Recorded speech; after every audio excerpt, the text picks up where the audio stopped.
জহিরুল বাবু, পিতা সিদ্দিকুর রহমান, সৌরভ সানাদিন, মানগা ছাতা মসজিদ, দক্ষিণ রাস্তার দক্ষিণ পাশে 6তলা বাড়ি, নিচতলা জহির ডায়েরি ফার্মেসি। আমার অফিসে বসা অবস্থায় আমি আমার কর্মচারীদের নিয়ে আলাপ আলোচনা হিসাব কিতাব করিতেছি। রাত 9টার সময় দুজন লোক আমার অফিসে ঢুকে,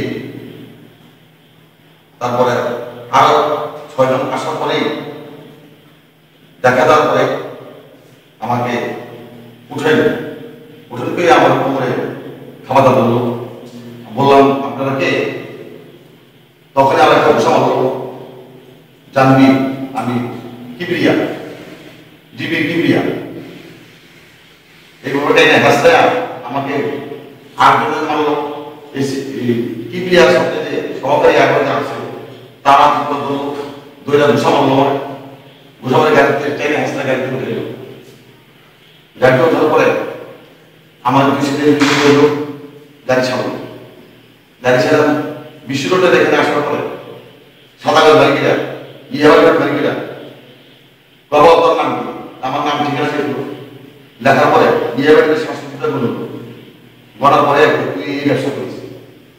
তাই বলল স্যার আমি ব্যবসা করি না, আমার তো 6তলা বাড়ি আছে এখানে, আমার ব্যবসা জয়িদারি করে আমার খারাপ আছে আমার।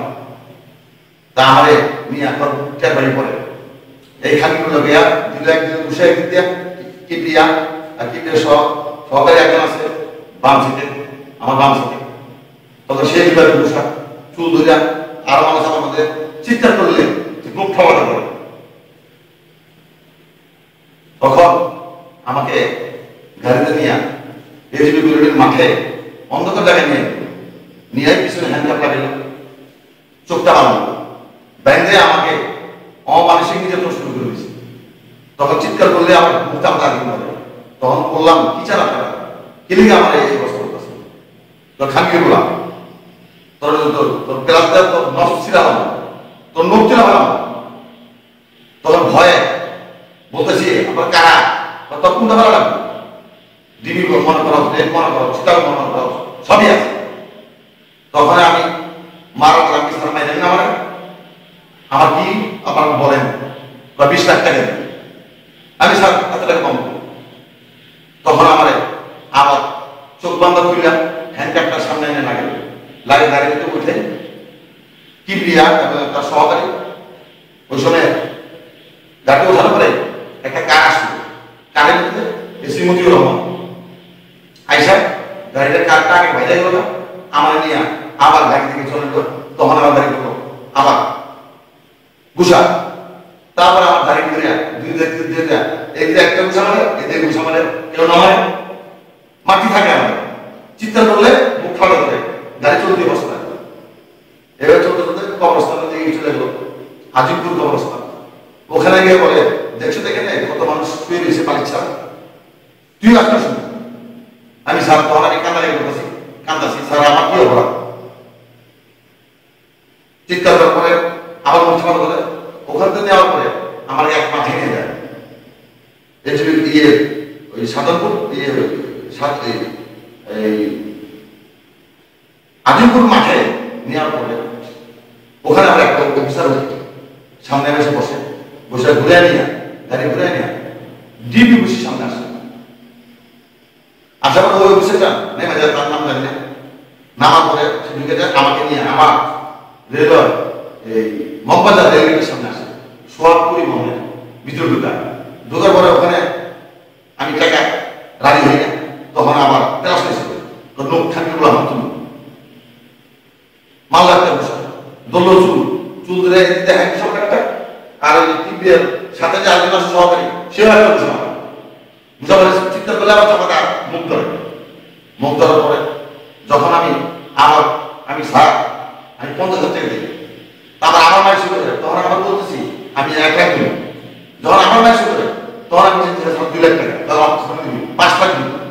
আমি স্যার 2 লাখ টাকা আমি নষ্ট করে দিই, টাকাটা আমার দিদিকে আমার নিয়ে আসলো, আমার অফিসে নিয়ে আসলো। ওখানে যাবো উত্তর বাচ্চা প্রতিষ্ঠিত করেছ মামলা একটা চিৎকার বলে মুখে খাওয়া ধরার পরে তখন আমি আমার একটা যোগাযোগ করে তখন মোবাইল দিয়া আমার স্ত্রী নিব, আমি টেলিফোন করি, আমি আমার জন্য 2 লাখ টাকা যে কোনো ব্যবস্থা পাঠাও। তখন কোন জায়গায় তখন মোবাইলটা কেড়ে নিয়ে গেল, নিয়ে বললো এই তুই এই ঠিকানা বল।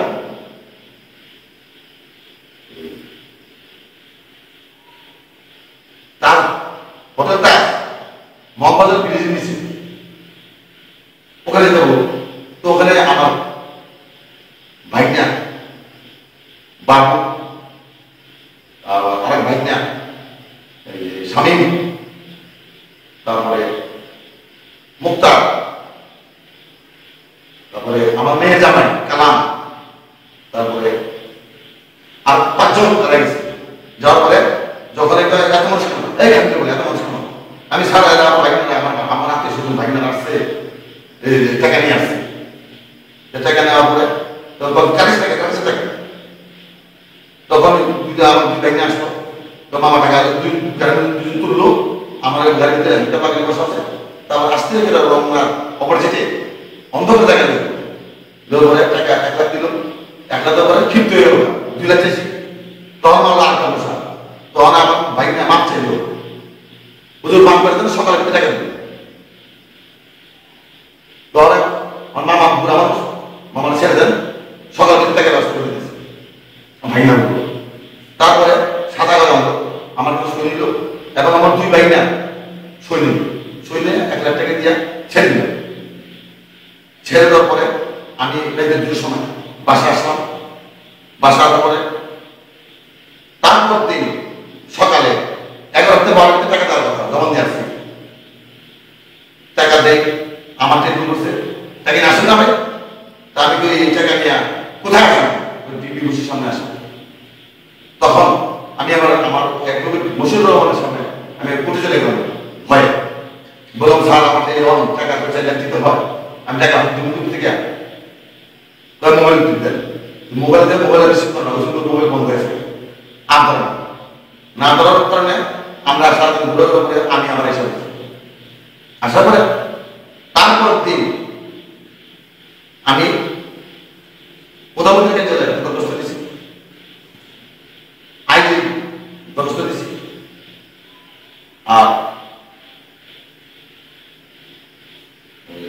দুদকের দরখাস্ত দিয়েছি দিয়া আমি সাংবাদিক কাছে আমি চলে গেছি।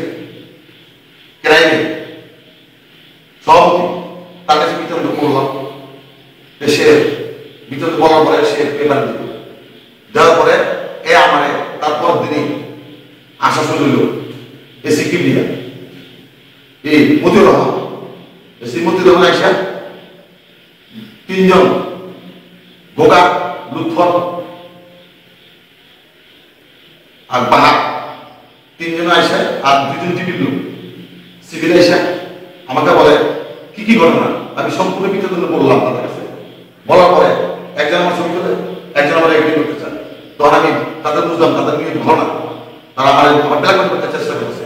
তখন তাদের আমি বললাম আপনারা আপনাদের কথা বলবো না। তার কিছুদিন পরেই এসি মন্দির ভবন এসে আমার বাসা গেটের সামনে আমার কিন্তু শুনে আমি শুনতে পারবো না, আমি ভয়ে চলে গেছি দোতলায়। আচ্ছা গেল, তারপরে আমার নানান ধরনের ভয় পেতে দেখা গেছে এবং আমার অপূরণীয় ক্ষতিগ্রস্ত হয়েছে। আমার ফাইনালের লোক ভয়ে আমার বাড়ি থেকে ভয়ে আমার কর্মচারী চলে গেছে, আমার গরু সব বরবাদ হয়ে গেছে এবং আমি লোনি, আমি কিসে ভেঙে লোনি, আমি লোনি ডিমান্ড করতে পারছি। এখন আমি পলাতক, আমি টিভি পুলিশের আমি যখন আমার এসে পুলিশ করছে আমার যাওয়ার জন্য, আমি ভয় পাইনি। আমি থানাকে বলছি দরখাস্ত দিচ্ছি, থানায় যদি আমার সিকিউরিটি দেন তা আমি এডিসির কাছে যাবো। থানায় যদি সিকিউরিটি দিতে পারে না আমি ভয় পালাবো এখন, আর আমি নিঃস্বভাব হয়ে গেছি। আমার অবস্থা বড় খাওয়া